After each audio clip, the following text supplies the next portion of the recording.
Good evening, everyone. This is White Witch 110 coming to you. To start off this evening's episode of my paranormal experiences, I would first like to thank everyone for becoming subscribers to my channel.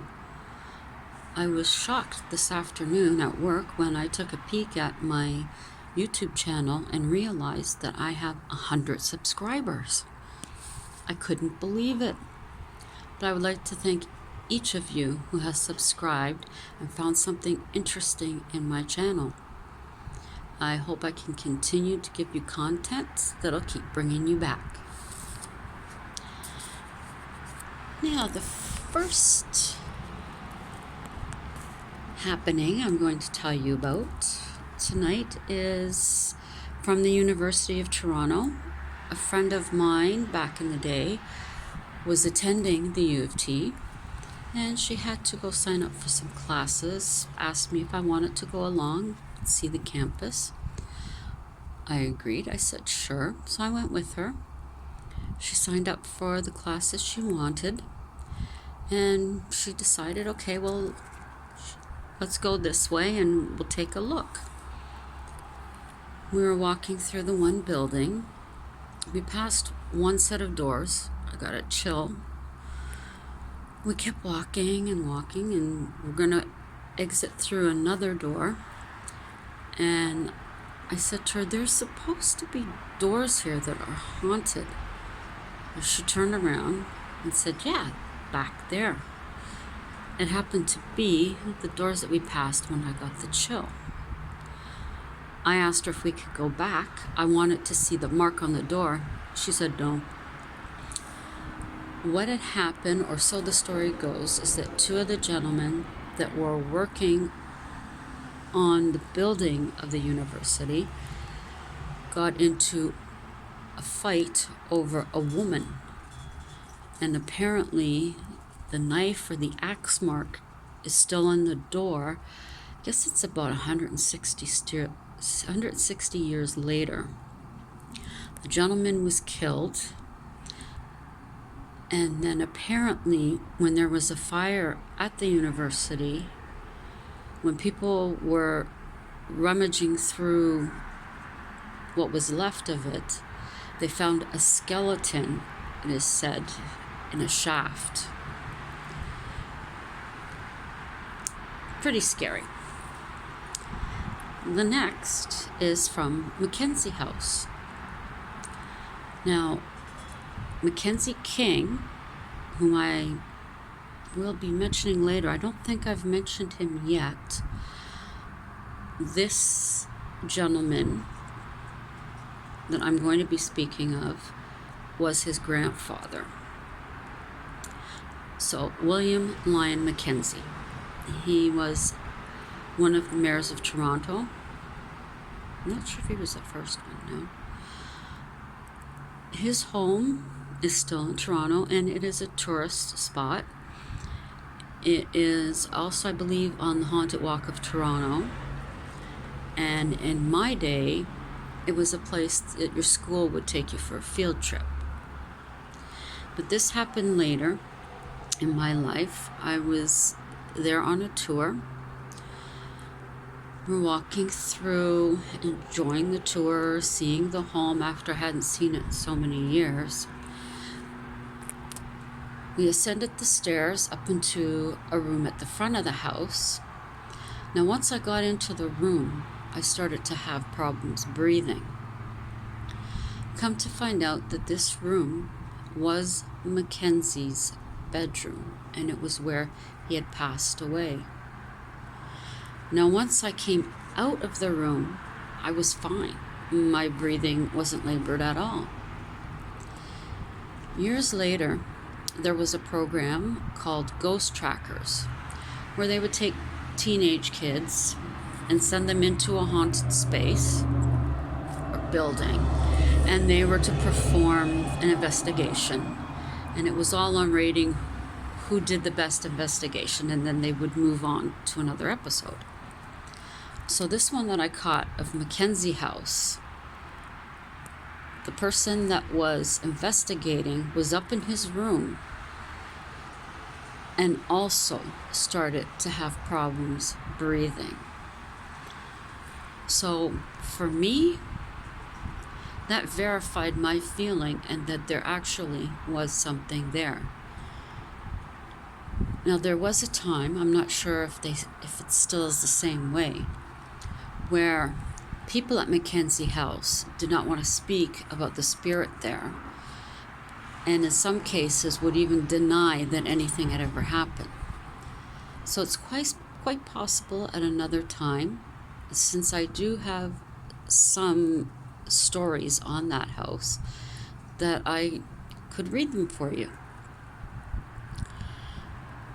Now, another building that was shown on this program was the Mimico Asylum, which now has Humber College taking over the buildings. They don't allow any more investigations there as a paranormal. This is also the site where Police Academy was filmed. But this one night, my ex-husband took my son and I, after seeing the episode, to the asylum. We went to the building that the investigators had gone into. We were taking photos, and I started to get a feeling. My son and I looked up, and at the same time mentioned that we felt something peering at us through one of the windows. Now the name I got was Mary. Seeing as there's likely a lot of Marys that probably went through there, and I'm not really versed in doing any type of historical on these things, I don't know exactly where to look, but that's what I got. That's what my son felt. Now bringing you to where I am now in Ottawa, just something strange. When my husband and I moved into this apartment that I'm in now, our cats were obsessed with the front closet for quite a while. And then it seemed to diminish, and then they went back to being obsessed with it again. I'd open it up, show them there's nothing there, but there was just something about it that fascinated them. But now that the one cat that seemed especially drawn to it, he has since passed, the other cat doesn't pay much attention at all to the closet. Now Boo, who is our cat that's still alive, he and I were sitting on the sofa one night, and I noticed that Boo was looking into the pass-through to the kitchen, and his eyes were as big as saucers. So I did what anybody would do. I looked over, and I could see something brown almost, or a rusty color, and it was a face. It was a man. I turned back at Boo. Boo looked at me, and then he looked back at the kitchen, still with the same look on his face. I looked, and to me it was as if the man had his hands on the counter and was looking out at us. Next time I looked at Boo, he wasn't even looking in the kitchen anymore. I turned, and there was nothing there. Now another morning, I was up early in the bathroom. I looked out into our small hall, and I seen a skirt with a crinoline underneath with polka dots. And I got the sensation that there were people in our apartment and that there was a party going on. Very strange. I got up the next morning wondering if I had dreamt it all. I don't think I did. Now, it's nothing for either of us, to see spirit cats in this apartment. I've seen them on a number of occasions. I'm not sure if it's cats I've had from the past or if they're cats from previous tenants. or even if one of them is my husband's cat. But there are times when you'll just catch a glimpse of something. Matter of fact, one evening, my husband even asked where one of the cats were. I said, beside me. And he said, are you sure? I thought I just seen him over here. And I'm like, no, he's been here beside me the entire time. That was another kind of spooky thing. But that's cool because they're cats. There was another evening that I seen something, but I didn't say anything to my husband. He turned, he looked at me, and he said, did you see that black orb? I couldn't believe it because I had seen it.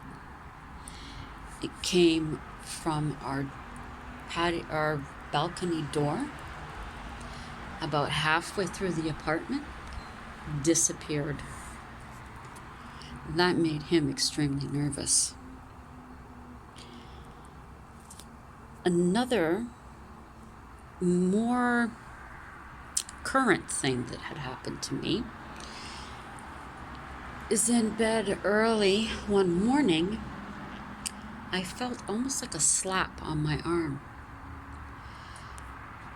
Opened up my eyes and I caught a white hand moving itself back into our closet. There was a bit of an arm, but then it tapered off to a point. As to who it was, I have no idea. Thank goodness it hasn't happened since, and I have made it known that I don't want whomever it was to touch me again. Now, when my husband and I were getting up early for a job that we had for 5 years at a certain location, we would be up at 4 a.m. and we would be waiting for the bus at 5. Now, it was becoming not too uncommon for me to be standing at the bus stop, look across the street, and see white figures moving behind either the bushes or the trees.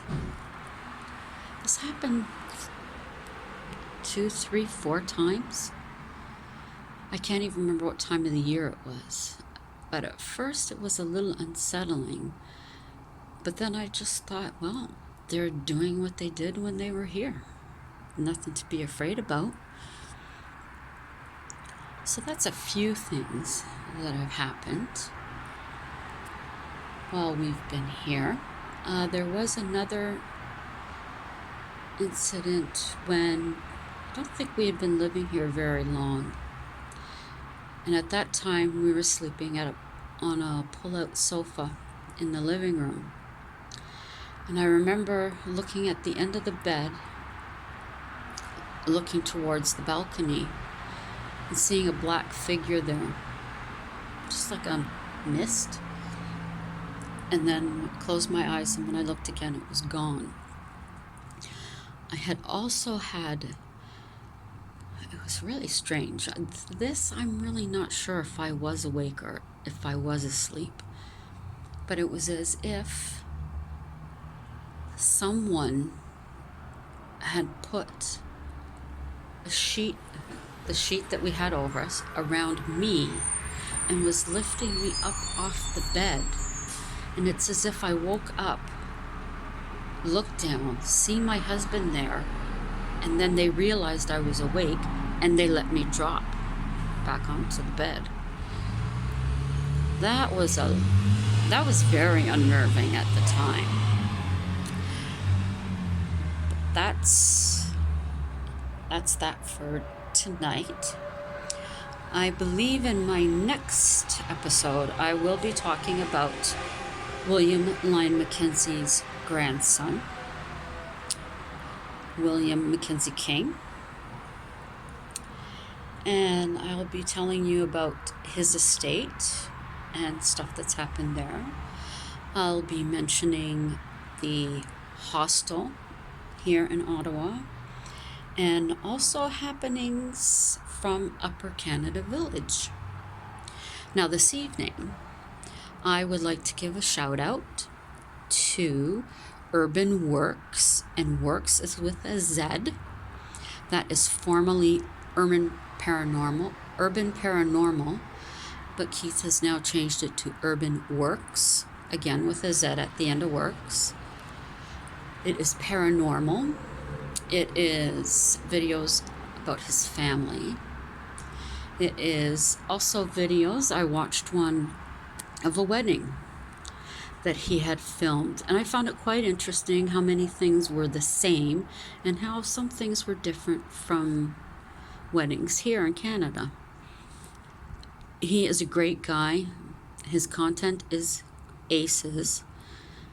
He does some paranormal investigations with High Times Exploring and also Dark Arts TV, formerly Dark Arts Paranormal, which are other fabulous paranormal channels to watch. Also like to give a shout out to Banana Family. Anna is one of my new friends. She's a sweet woman, cute kids. She has 2 lizards and a snake, and from time to time she'll show us them and let us see how they're growing, or her feeding them, which is kind of cool. She is also a fabulous singer, and she is an artist too. Very talented woman, and I believe she was trying to learn the ukulele at one time. And the other person I'd like to give a shout out is Spooky Brandy. She's cool. If you want to know how to put goth makeup on properly, go and check out her channel. She's everything spooky. She takes you to the stores, shows you what they have for Halloween. I'm just started watching her this past month, so I haven't gotten into a lot of her videos, but I plan on checking her older ones as well. But I find it interesting to see what y'all have in the States to what we have in the stores up here. So, channels to check out: Urban Works with a Z, Banana Family, and Spooky Brandy. Go give them a look if you like what you see. Always remember to subscribe and to hit the notification. And if you like the videos you see, remember to hit the like button. So I hope you'll come back for another episode of my paranormal experiences. Have a beautiful rest of the evening. Have a fabulous Friday, and have a great weekend.